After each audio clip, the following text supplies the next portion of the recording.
சோமையப்பாளையத்தில் உள்ள ஊராட்சி ஒன்றிய நடுநிலைப் பள்ளியில் பள்ளியின் நூற்றாண்டு விழா, நினைவு கட்டிடங்கள் திறப்பு விழா மற்றும் பள்ளி கட்டிடங்களை கட்டித்தந்த அனன்யா குழுமத்திற்கு பாராட்டு விழா மற்றும் முப்பெரும் விழா என வெகு சிறப்பாக நடைபெற்றது.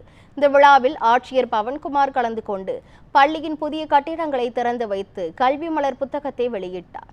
பின்னர் அனன்யா குழுமத்தின் இணை நிர்வாக இயக்குனர் உமா மகேஸ்வரி யுவராஜ் பேசுகையில், அனன்யா குடும்பம் மூத்த குடிமக்களுக்கு எண்ணற்ற சேவையையும் தேவையான அனைத்து வசதிகளையும் செய்து தருவதில் இந்தியாவிலேயே முன்னணி நிறுவனமாக இருப்பதாக பெருமிதம் தெரிவித்தார்.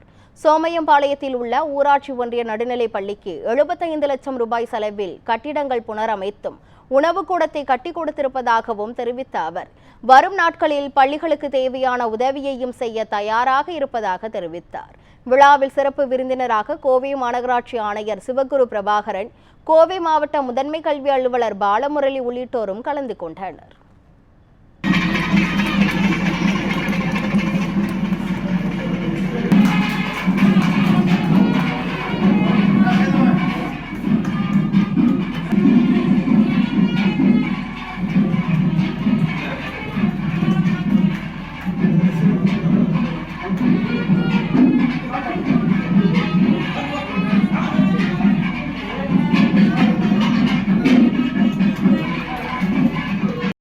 ஒரு கட்டிடத்தை எங்கள் மாமனார் திரு ஆறுமுகம் அவர்களின் பெயரில் கட்டி கொடுத்த வாய்ப்பால் அமைந்தது.